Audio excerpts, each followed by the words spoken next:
میں آپ کو ریٹن میں لکھ کے دینے کے لیے تیار ہوں, نکاح کرو اور یہ ارادہ کرو 4 مہینے صرف کیا کرنا ہے, بزنس. بے شک آپ کو کوئی بزنس نہیں آتا, 2-4 سال دھکے کھاؤ گے, نوٹ چھاپنے کی مشین بن جاؤ گے تھوڑے دنوں میں انشاءاللہ.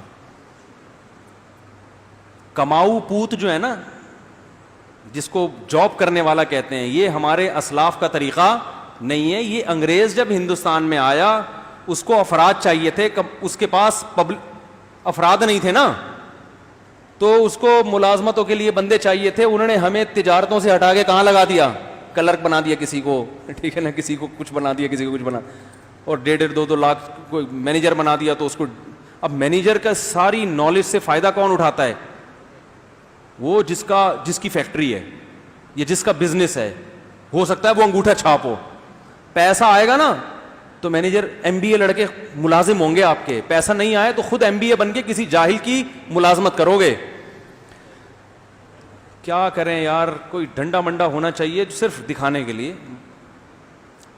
اب یہ ٹاپک چینج ہوتے ہیں نا, تو جس ٹاپک میں گھستا ہوں اس کو اگر ادھورا چھوڑ دوں تو پھر مسئلہ خراب ہو جائے گا.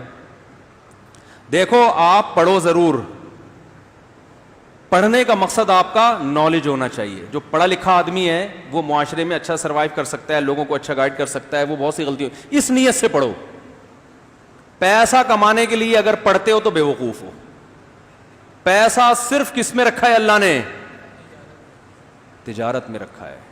سمجھتے ہو کہ نہیں سمجھتے؟ اور اپنی اولاد کو بزنس دے کے جاؤ, فری پھوکڑ میں تمہاری جگہ آ کے تم سے 2 ہاتھ آگے نکل جائیں گے.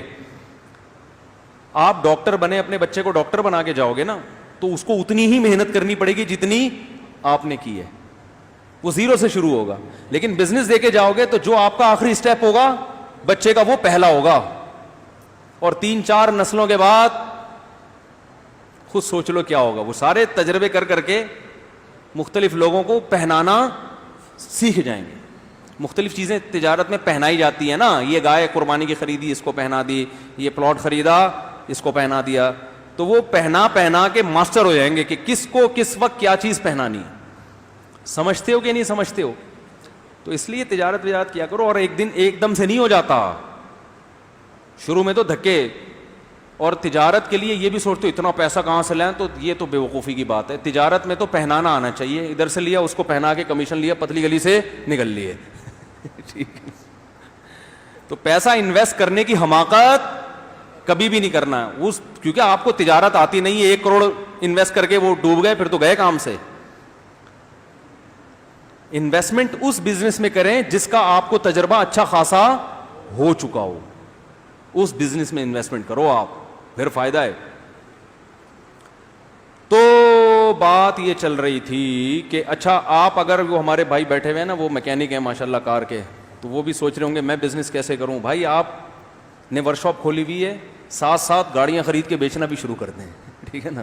بزنس میں اللہ نے برکت رکھی ہے. 9 اعشاری امتی فی التجارہ او کما قال صلی اللہ علیہ وسلم. اگرچہ روایت کے سند پہ کلام ہے, نبی صلی اللہ علیہ وسلم نے فرمایا کہ میری امت کے 10 میں سے 9 حصے رزق اللہ نے تجارت میں رکھا ہے. سمجھتے ہو گے نہیں سمجھتے ہو؟ تو ساتھ ساتھ جاب کے ساتھ سائڈ میں چلاتے رہو کچھ نہ کچھ.